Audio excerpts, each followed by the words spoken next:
Hello and welcome to the 4th annual Anime Awards on this channel, or as they are otherwise known, the Degeneracies. Now, last year, obviously, we had to move it online due to the circumstances, but don't worry because this year we are in a giant theatre once again. I'm just recording this bit backstage. I swear that I didn't just skimp on the budget because now I can realise I can do it at home. I'm definitely not in the PJs. I'm putting full effort. There's a full audience back there. Seriously, it's... Well, I mean, okay, you've seen them now, so, listen, if E3 can do it, so can I.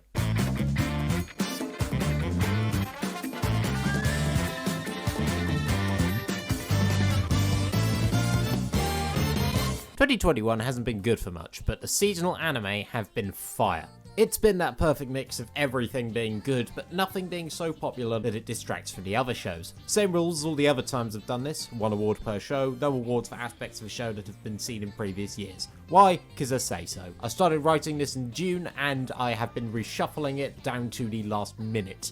And nothing had more candidates than the best show I didn't watch is a category that I don't really take seriously, which is my way of saying I know there's some recency bias in this, but fuck you, I already wrote a paragraph and I can't be asked to say Higa Hero. Because the award is going to Miruko-chan. All seeming lack of seriousness aside, I really mean this is probably the best one I missed, since I've seen a clip from an episode which was a really well executed emotional moment that, even in 4 minutes, created a genuinely touching story. Though I have heard that sometimes the pacing is interrupted by often unrelated bits of fan service, so maybe it isn't as good as I think.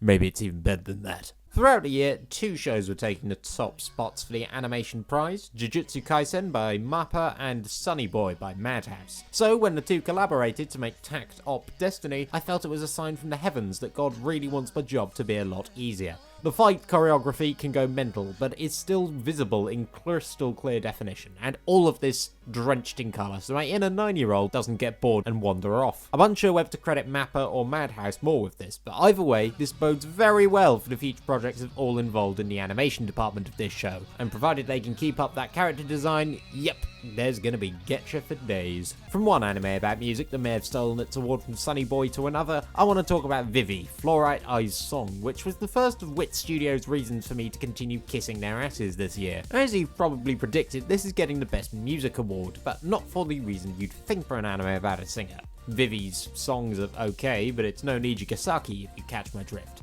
No, Vivy wins because of the rest of its soundtrack. And you know what? It's painful having your jaw drop this many times.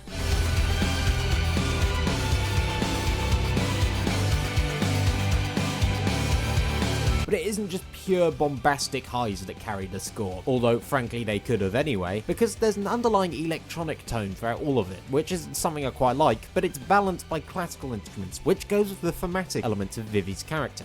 Look at me thinking I know how to analyse music beyond saying, fuck me, that sounds nice. It was a good sign that I had trouble when deciding on Best Protagonist, and while some are destined for later awards, of all the characters I had lined up, they were beaten by a fucking rock. Fushi is an interesting wee creature, isn't he? Going from a mute traveller who knows nothing of the world to a rounded human being who has watched those around him die and has to grapple with their prescribed purpose. Fushi certainly undergoes enough change to make him a compelling character, but despite them being such an otherworldly creature, they are still something that the audience can understand, since we see how they have come to understand the world.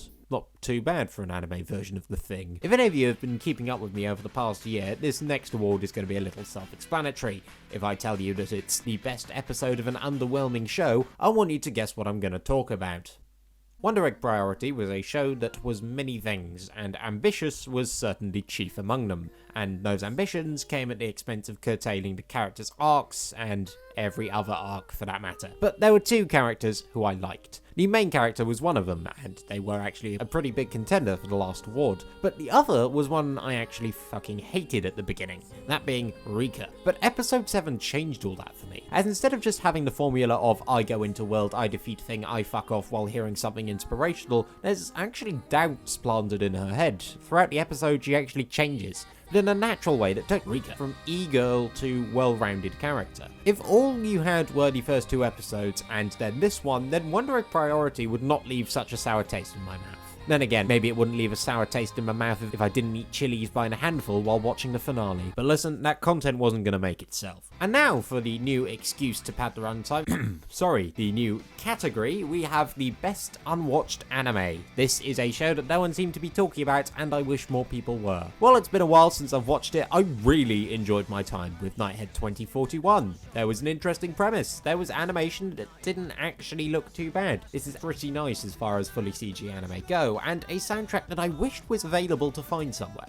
It's worth a watch and is one of the better explained dystopias I've seen in anime. Should I be praising something just for simply being better than what else is on offer? Admittedly not. But do I have an excuse to explain my decision? There's a trend emerging with Best OP, as it all seemed to be coming from sequels. And while the openings to JoJo's Part 6 and Kobayashi's Dragon Maid S were good, the truth is that they weren't anything new. Earlier openings of these series have made me feel hyped. Previous Attack on Titan openings actually have also made me feel hyped. But not Season 4's OP. That one just makes me feel fucking terrified.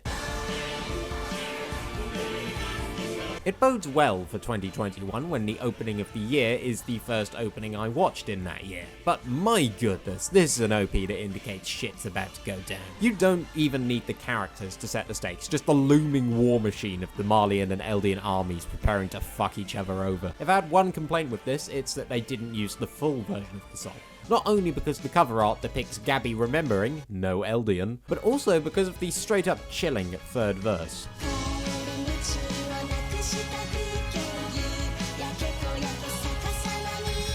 I'm only one episode into Season 4 Part 1 now, but my god, I am preparing to see a lot of people die. Let's fucking go! These past few years, when picking my best ED, the winners tend to be shows where the ED is the best aspect of it. And that's why I feel guilty about putting Osama Ranking's ED here, since it's a show that has so much going for it at the moment. But this ED is really a microcosm of the heart that this show possesses. After an episode that could potentially be full of necromancy, betrayal, and political intrigue, it's nice to be reminded of the bond between Boji and Kage that ties it all together. Top it off, the picture book style art style on it is just lovely to look at. I also haven't caught up with this show, but bloody hell, I hope this ED doesn't change. As you've probably gathered, Attack on Titan Season 4 is not getting the Best Sequel award. Don't get me wrong, it was fucking awesome, but expectedly so. Season 3 ended on a cliffhanger, so a Season 4 was entirely necessary. For me, the most impressive kind of sequels are the ones that could have gone without existing, and yet ended up justifying their existence to the point that it basically overshadows the original. And that's not something I can say about Attack on Titan Final Season. It is something I can say about Megalobox Nomad, though. I didn't think we'd see anything from Megalobox again.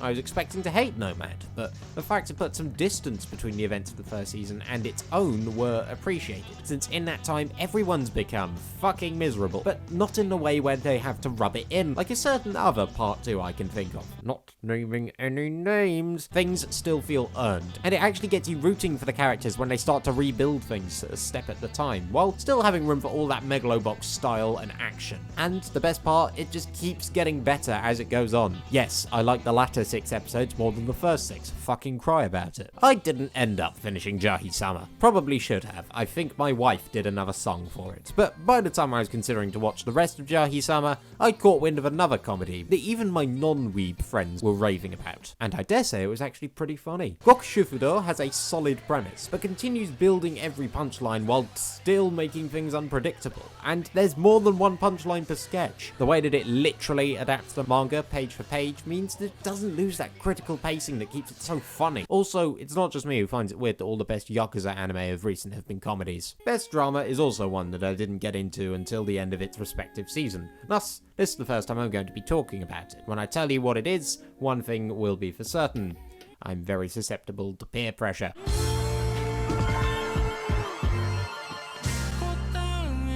Odd Taxi has a plot that I dare not even describe, because I know that I'll just end up underselling it. The experience of watching this show is part crime drama and part Lucas Pope game, because it makes me feel really smart when I figure out what's going on. And of course, the characters are all fantastic, and I mean that for the approximate dozen of them, which is a juggling act that is highly commendable. Odd Taxi is the kind of surprise that every anime season should have in it, and is another reason that spring was easily the most stacked part of this year in terms of anime. Another reason for this was, I know I shouldn't, but ssss.dynazenon is the best action series this year. I might technically be cheating since I have a no sequel policy, but MAL defines it as other instead of a sequel in relation to Gridman, and MAL has never been wrong about anything. Where's Pingu in the city? Another reason I feel this is cheating is because while I've named it as the best action series, the action is probably the aspect I care the least for in ssss.dynazenon. But literally everything else is great. The characters, the direction, the fucking sound design, man. I say with 100% confidence this is the greatest thing Studio Trigger have made since their formation. We are getting a crossover movie with Gridman soon, and I'm going to be really interested to see how they could do it. Especially because we might get to see SSSS-style fights on an IMAX screen. I live in hope, boys. I typically have at least 3 nominees for the best movie each year, but unfortunately everything that came out in cinemas and on Netflix this year were leftovers from 2020. And yes, this includes this,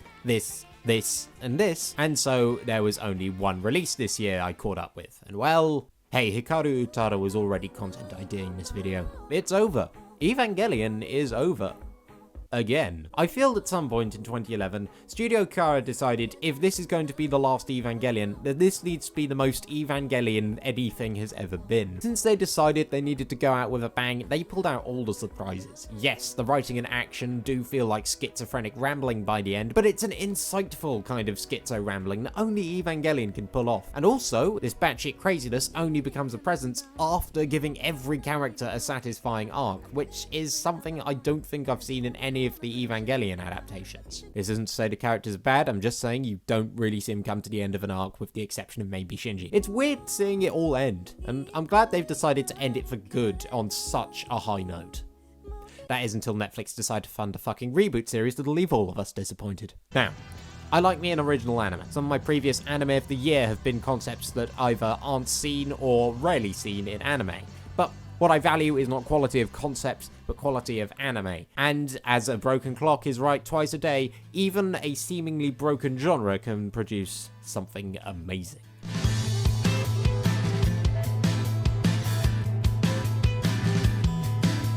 Mushoku Tensei began the year as the hot new thing and ended it even hotter. We've seen so many tales of lonely gamers being sucked into fantasy worlds in anime before, but Mushoku Tensei, God forbid, sucks them into a world you actually want to explore and then does. And that protagonist, man. If I didn't have the 1 award per series rule, then Rudeus would have easily won Best Protagonist. And frankly, they could have just left it with those 2 aspects, but they also decided that every character needed to be amazing and everything needs to look and sound phenomenal throughout. So yeah, Mushoku Tensei is worth it. Lord knows how long this took to make, so I don't know how far down the line a sequel is, but I have a feeling Studio Bind don't plan on leaving it there. Given what they've produced, they'd be fools to do so.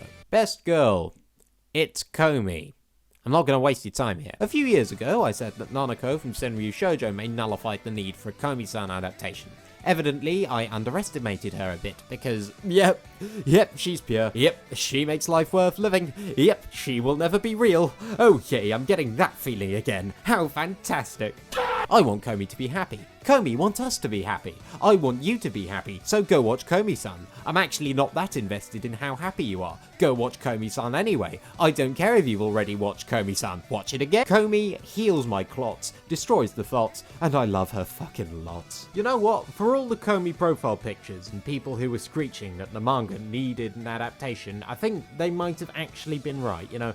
For once, yeah, Discord profile pictures, you got good taste. Nagatoro's still kind of mid though.